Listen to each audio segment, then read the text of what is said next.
នៅក្នុងសង្គមមួយដើម្បីមានសន្តិភាពយើងត្រូវការរបស់ពីរយ៉ាងគឺច្បាប់ហើយនិងធម៌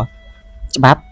ដែលជាភាសាអង់គ្លេសថា law គឺជារបងសម្រាប់ហាមឃាត់មនុស្សមិនឲ្យធ្វើអាក្រក់ដោយប្រើការភ័យខ្លាច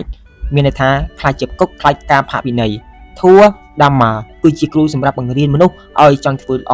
ដោយប្រើសតិសម្បជញ្ញៈមានន័យថាជាការខ្មាស់បាបការដឹងខុសត្រូវសំណួរសួរថាតើមួយណាសំខាន់ជាង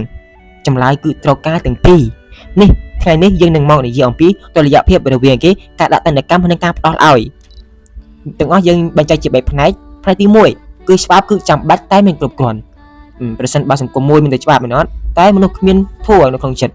មនុស្សនឹងព្យាយាមរកវិធីគេចច្បាប់អញ្ចឹងពេលឃើញប៉ូលីសមកណាពេលឃើញប៉ូលីសគេឈប់ភ្លើងក្រហមពេលអត់ឃើញប៉ូលីសគេនៅតែបំពេញព្រោះច្បាប់គ្រប់គ្រងបានតែកាយតែគ្រប់គ្រងចិត្តនឹងមិនបានទេ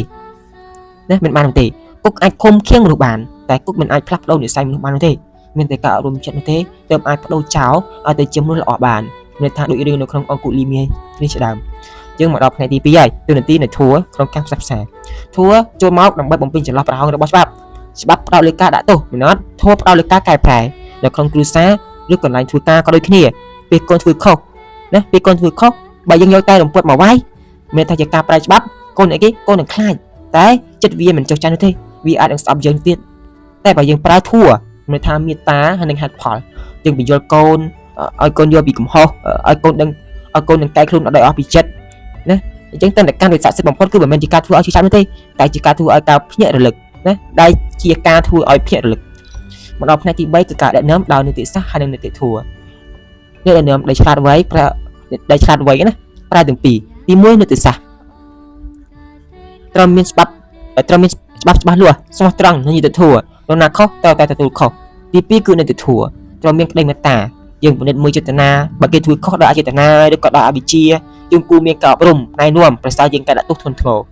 សង្គមដែលមានតែច្បាប់គឺជាសង្គមដែលក្តៅគគុកមានថាខ្លាចគ្នាណាសង្គមដែលមានធម៌គឺជាសង្គមដែលត្រជាក់មានថាទុកចិត្តគ្នាណាអញ្ចឹងគុណម្ចាស់ញាតិញោមសូមជួយគ្នាលើកកម្ពស់សិលធម៌ក្នុងសង្គមយើងចាប់ផ្ដើមពីខ្លួនយើងនឹងឯងណាចាប់ផ្ដើមពីខ្លួនយើងម្នាក់នឹងឯងចាប់ផ្ដើមពីកូនចៅយើងនៅពេលដែលមនុស្សគ្រប់គ្នាមានច្បាប់ក្នុងចិត្តជាភាសាបាលីថាហេរិឧត្តបៈហើយនោះគឺច្បាប់ខាងក្រៅនឹងមិនសូវចាំបាច់នោះទេនោះហើយគឺជាសង្គមសន្តិភាពពិតប្រាកដណាសង្គមសន្តិភាពពិតប្រាកដសូមអនុមោទនា